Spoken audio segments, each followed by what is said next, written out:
तो कहानी के शुरू में हम एक आदमी को देखते हैं जो किसी जगह पर खुदाई कर रहा था, लेकिन उस जगह के बारे में उसे पता नहीं था कि ये जिस जगह पर खुदाई कर रहा था वो हेल यानी जहन्नुम नर्क का दरवाजा था। अब उसने खुदाई करते करते उस रास्ते को खोल दिया था जिसमें से सारी हेल की आत्माएं बाहर आ सकती थी। ये सभी वो आत्माएं थी जिन्हें सजा के तौर पर हेल में भेजा गया था। अब उसने गलती से रास्ता खोल तो दिया था जिस बारे में वो खुद भी कुछ नहीं जानता था। तभी एक बहुत ही ताकतवर आत्मा उस आदमी के जिस्म में आ जाती है और उस पर काबू पा लेती है। अब इसके बाद हमें एक महीने बाद का सीन दिखाया जाता है जहाँ दूसरे टाउन में वहाँ का शेरिफ अपनी बेटी को स्टेशन पर लेने आया था। उसकी बेटी एक लड़के के साथ आई थी जिससे वो शादी करने वाली थी, पर शेरिफ को वो बिल्कुल भी पसंद नहीं था। लेकिन तभी यहाँ पर कुछ गुंडे आकर हमला कर देते हैं। शेरिफ भी उन पर गोलियां चलाता है, पर इसी लड़ाई के दौरान शेरिफ को एक गोली लग जाती है और वो मर जाता है। और जो गुंडे उधर आए थे वहाँ से सब लोगों को पकड़कर अपने साथ ले जाते हैं। अब शेरिफ मरने के बाद सीधा हेवन यानी जन्नत में चला जाता है। ये सीधा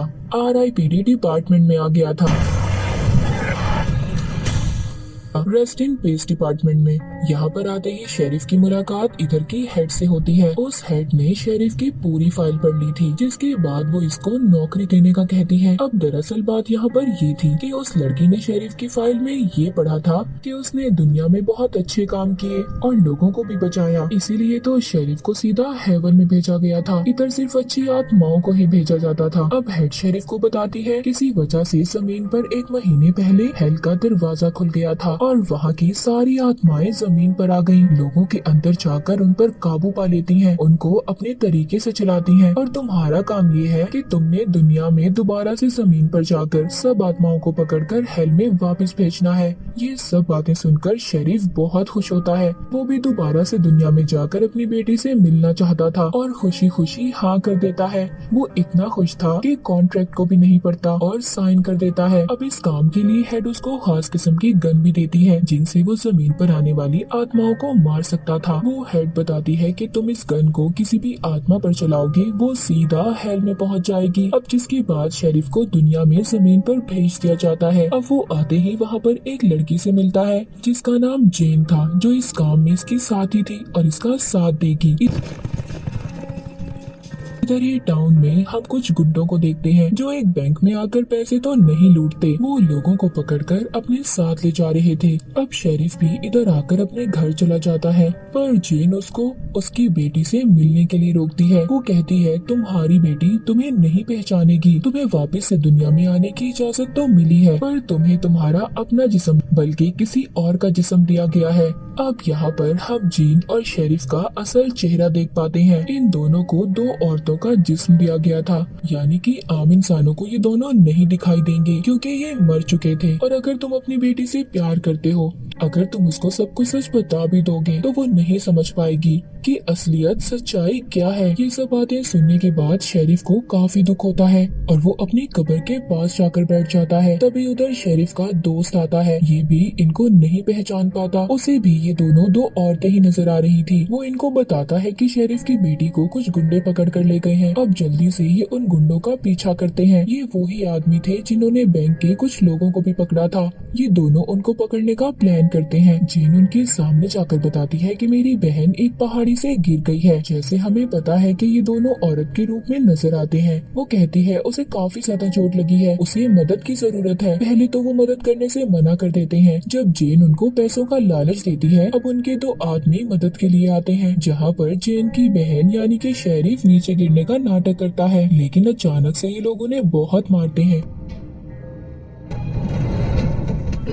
और उनका पीछा करते हुए वहां तक पहुंच जाते हैं जहां पर सब लोगों को पिंजरे में कैद करके रखा गया था, मगर उस पिंजरे को खोलना काफी ज्यादा मुश्किल हो रहा था। तभी उधर जेन को एक आइडिया आता है। उसके पास जादुई पानी था, वो एक आदमी के ऊपर फेंक देती है। दरअसल उस आदमी के सीने पर गोल निशान था। ये उन लोगों के जिस्म पर होता था जिनके अंदर हेल की आत्मा होती थी, इसीलिए जेन ने उस आदमी पर पानी फेंका था। अब जैसे ही ये पानी उसके ऊपर फेंकती है, उसके अंदर की आत्मा बाहर निकलकर पूरे पिंजरे में फैल जाती है, जिस वजह से पिंजरा टूट जाता है और सभी बाहर आ जाते हैं। उधर शेरिफ गन निकालकर आत्माओं पर चलाने लगता है और सबको दोबारा से हेल नर्क में भेज देता है। यहीं पर इनको स्किनी नाम का लड़का मिलता है, जिसके अंदर भी हेल की आत्मा थी और ये उस आत्मा के लिए काम कर रहा था जो उस आदमी के अंदर थी, जिसको हमने कहानी के शुरू में खुदाई करते देखा था। शेरिफ इसको भी मारने वाला था। वो कहता है तुम मुझे मारकर क्या करोगे, और मैं उस आत्मा का साथ इसलिए दे रहा हूँ क्योंकि वो बहुत ताकतवर है और उसके पास तुम्हारी जैसी गन भी है।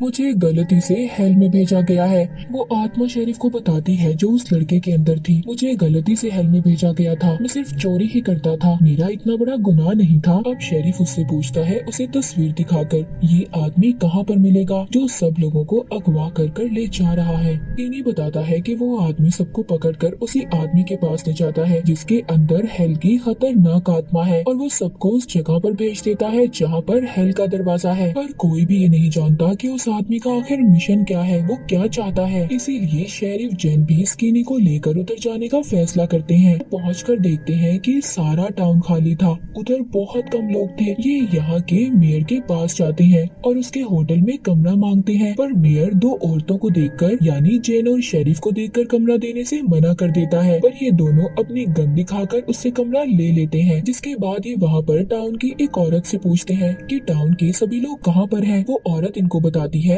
कि टाउन के मेयर ने एक अफवाह उड़ाई थी कि पास ही एक गुफा में खुदाई करने पर बहुत सारा सोना मिलेगा, जिस वजह से लालच में सब लोग उधर चले गए और वापस नहीं आए। ये सोचते हैं कि हमें भी उस जगह पर जाकर देखना चाहिए कि आखिर बात क्या है। ये स्किनी को बांध कर चले जाते हैं क्योंकि अभी तक इनको इस पर भरोसा नहीं था।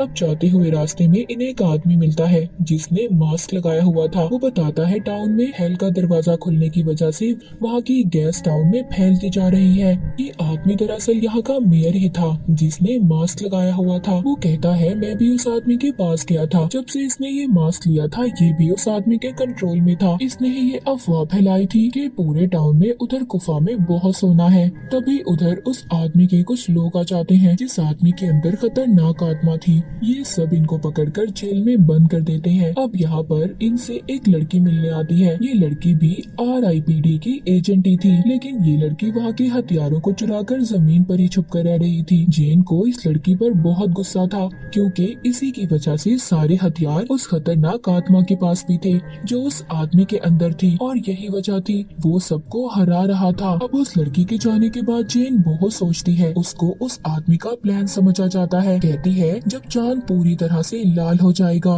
तो वो आत्मा जो उस आदमी के अंदर है हेल के दरवाजे को खत्म कर देना चाहती है ताकि सारी आत्माएं दुनिया में आ जाएं और हेल का रास्ता हमेशा के लिए खुल जाए। और अगर ऐसा हुआ सारी आत्माएं जमीन पर आई, हर जगह उनका कब्जा होगा और फिर वो खतरनाक आत्माएं राज करेंगी, सब इंसान मिट जाएंगे। शेरिफ भी सब सुनकर काफी हैरान होता है। तभी यहाँ पर स्किनी आ जाता है और इन दोनों को बचा लेता है और साथ ही एक कागज दिखाता है जिस पर सब लिखा था। जब शेरिफ की गुंडों के हमले में मौत हुई तो स्किनी ने उसे नहीं मारा था। यहाँ पर इस पर इल्जाम था कि इसने शेरिफ पर गोली चलाई थी। वो कहता है मैंने आज तक किसी को नहीं मारा, और स्किनी को भी उसी औरत ने छुड़ाया था जिसने इनको मेयर के बारे में बताया था। अब ये सारे प्लान करते हैं कि अंदर कैसे जाना है, मगर जेन यहाँ पर अंदर जाने से मना कर देती है। दरअसल जेन जब इंसान थी यानी जिंदा थी तो इसको सब लोगों ने मिलकर चुड़ैल समझकर जला दिया था। तब से ये बेचारी आग से डरती थी। वो शेरिफ से कहती है कि मेरे पास लड़ने के लिए जादुई पानी है। दरअसल ये पानी इनके गॉड के आंसू थे और उस हेल के रास्ते में इन्होंने ये आंसू डालने थे ताकि इससे हेल का दरवाजा बंद हो जाए। अब वो बोतल वो शेरिफ को दे देती है, पर वो लेने से मना कर देता है। कहता है कि नहीं, इसे मैं नहीं लूंगा, तुम्हें खुद ही अंदर आकर लड़ना होगा, अपने डर का सामना करना होगा। अब ये अंदर जाकर उन आत्माओं से लड़ने लगते हैं जो इंसानों के अंदर थी, जिन्होंने इंसानों को अपने कब्जे में लिया हुआ था। शेरिफ स्किनी से कहता है सबको बचाओ और सबको बाहर ले जाओ, पर यहाँ पर वो आदमी इन पर भारी पड़ रहा था क्योंकि उसके अंदर बहुत खतरनाक आत्मा थी। अब यहाँ पर खुद ही अंदर जेन आ जाती है। वो उस जादुई पानी को उस हेल के रास्ते में गिरा देती है, जिससे अब जितनी भी आत्माएं इंसानों के अंदर थी निकल कर उस हेल के रास्ते में चली जाती हैं और वो दरवाजा बंद हो जाता है। पर वो आदमी अभी भी बाहर था जिसके अंदर खतरनाक आत्मा थी जो कहानी के शुरू में देखी थी। वो अब उस आदमी के अंदर से निकलकर अपने असली रूप में इनके सामने आ जाती है और इन पर हमला कर देती है। पर उधर शेरिफ अपनी गन लेकर उसमें बचा हुआ जादुई पानी डालकर उस आत्मा को भी खत्म कर देता है। इन्होंने सब आत्माओं को वापस हेल में भेज दिया था जिस मकसद के लिए ये दुनिया में आए थे। ये दोबारा से टाउन में जाते हैं जो अब लोगों से भरा हुआ था, हर तरफ चहल पहल थी। अब यहाँ का नया मेयर स्किनी को बना दिया जाता है और उस औरत को इसका असिस्टेंट बना दिया जाता है जिसने इसको बचाया था। स्किनी के अंदर जो आत्मा थी